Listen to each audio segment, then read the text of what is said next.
흉터 위에 빈 100권 영성 묵상 시리즈 시즌 이지05 종합책 트레일러를 시작합니다. 지05 그룹은 내면 치유 영성 10권으로 묶여 있습니다. 우리는 모두 흉터를 가지고 살아갑니다.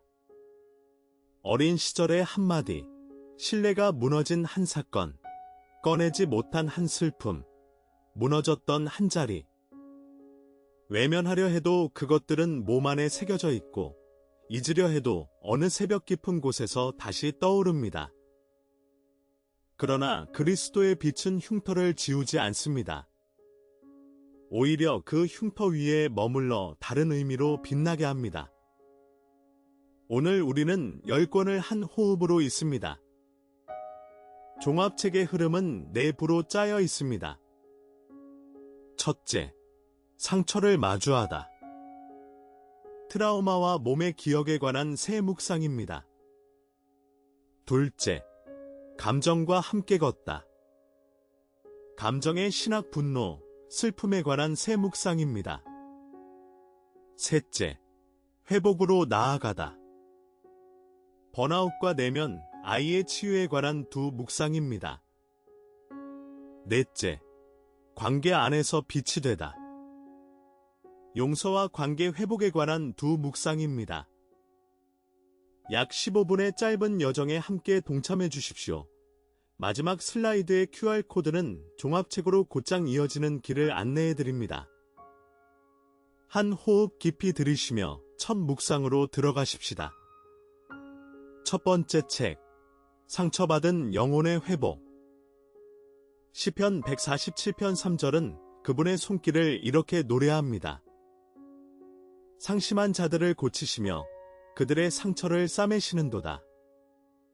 고치시는 분과 싸매시는 분, 그분은 상처를 외면하지 않으십니다. 오히려 그 상처를 직접 손으로 싸매시는 분입니다.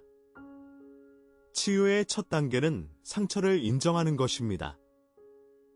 그러나 우리는 종종 상처를 부끄러워합니다. 괜찮은 척, 강한 척, 아무 일 없는 척하며 살아갑니다.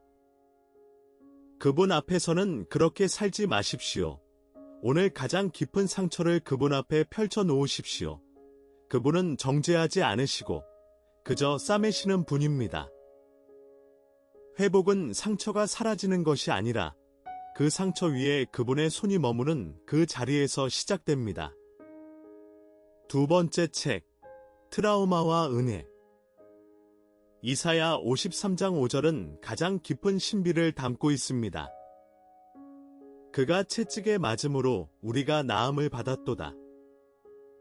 그분의 상처가 우리의 치유가 됩니다. 트라우마는 단순한 기억이 아닙니다. 그것은 몸 안에 새겨진 한 사건이며 어느 작은 자극에도 다시 살아나는 살아있는 흉터입니다. 이 트라우마는 의지로 지워지지 않습니다.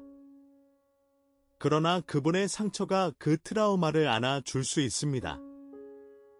그분은 트라우마가 무엇인지 아십니다.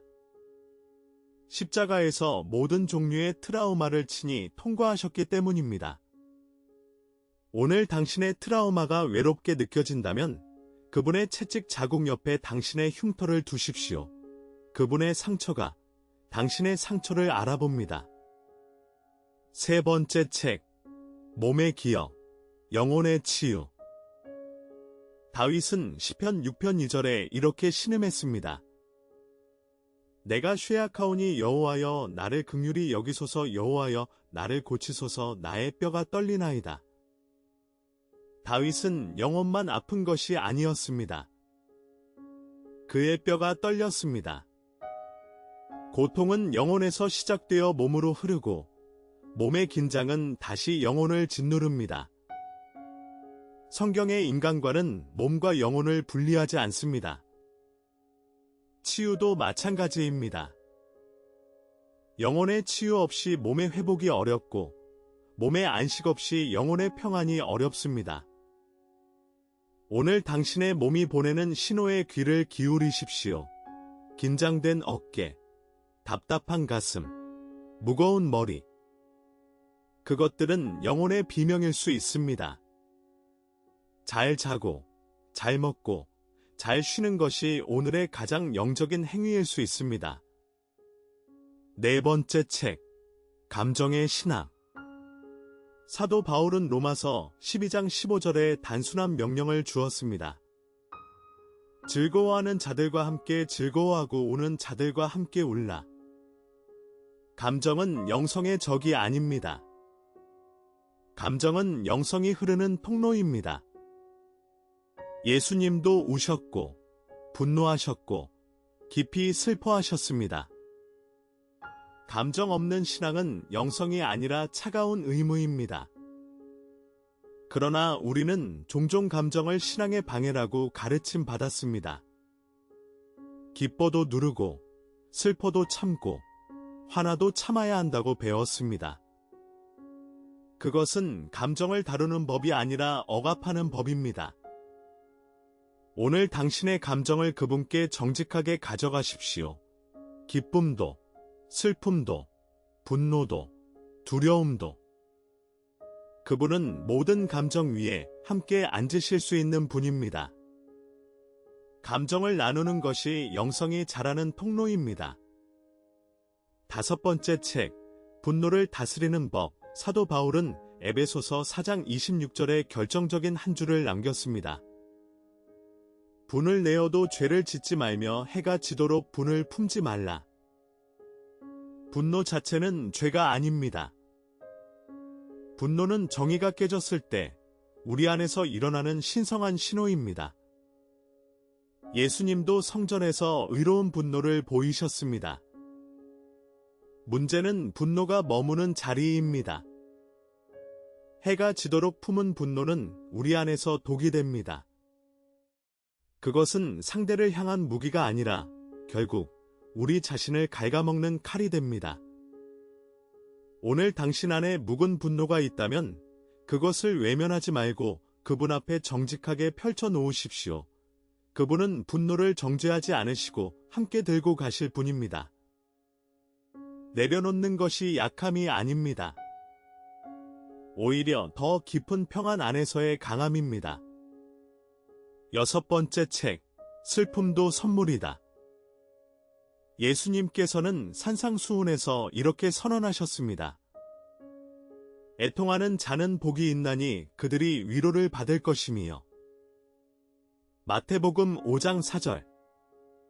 슬픔이 어떻게 복이 될 수 있을까요? 슬픔은 우리에게 두 가지를 선물합니다. 첫째, 깊이입니다. 한 번도 울어보지 않은 사람은 다른 사람의 눈물을 이해할 수 없습니다. 둘째, 위로의 능력입니다.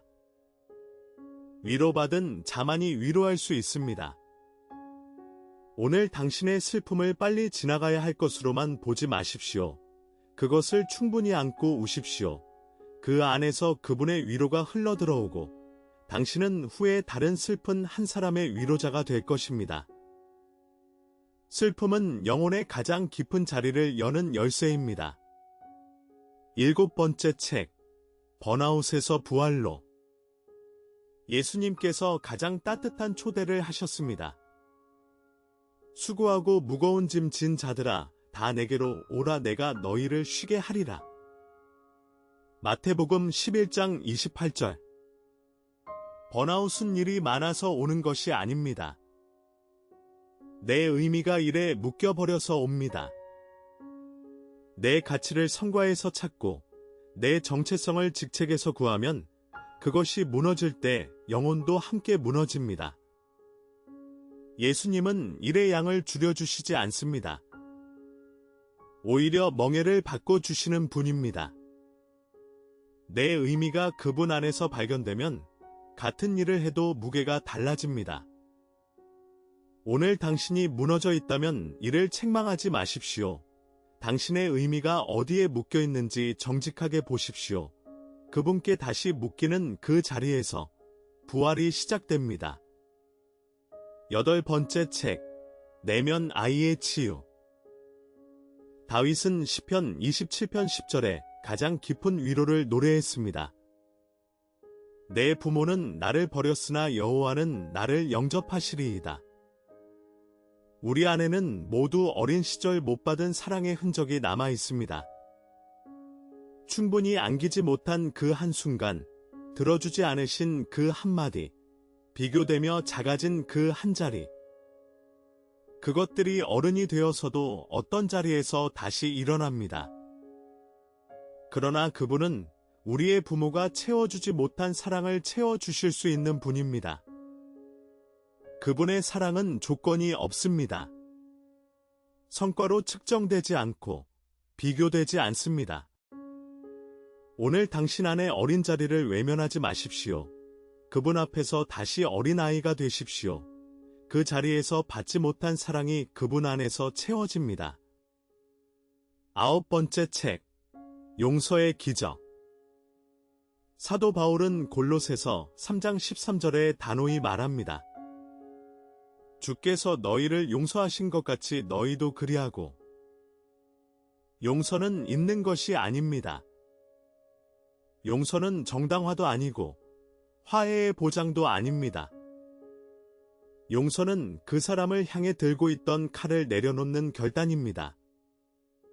용서가 어려운 이유는 정의감 때문입니다. 그가 마땅히 받아야 할 대가를 받지 못하면 정의가 무너지는 것 같기 때문입니다. 그러나 용서는 정의를 포기하는 것이 아니라 정의의 실행을 그분께 맡기는 것입니다. 내가 들고 있는 칼은 결국 내 손을 다치게 합니다. 오늘 당신이 들고 있는 한 자루의 칼이 있다면 그것을 그분께 맡기십시오. 용서는 그 사람을 자유케 하는 것이 아니라 당신 자신을 자유케 하는 기적입니다. 10번째 책, 관계의 상처를 넘어서. 사도 바울은 로마서 12장 18절에 한 가지 단서를 달아 명령합니다. 할 수 있거든 너희로서는 모든 사람과 더불어 화목하라. 할 수 있거든 너희로서는. 이 두 단서가 모든 관계의 현실을 보여줍니다. 화목이 항상 가능한 것은 아닙니다. 그러나 내 쪽에서 닿지 않는 것, 그것이 우리의 책임입니다. 관계의 상처는 모든 사람에게 있습니다. 가족, 친구, 동료, 교회 안에서. 그 상처가 우리를 닿게 합니다. 그러나 닫힌 자리는 곧 외로움이 됩니다. 오늘 당신이 닫고 있는 한 문이 있다면 그 문을 활짝 열라는 뜻이 아닙니다. 다만 잠그지는 말라는 뜻입니다. 한 사람의 회복은 10년이 걸릴 수도 있습니다. 그러나 닿지 않은 자리에서 그분이 다시 다리를 놓아주십니다.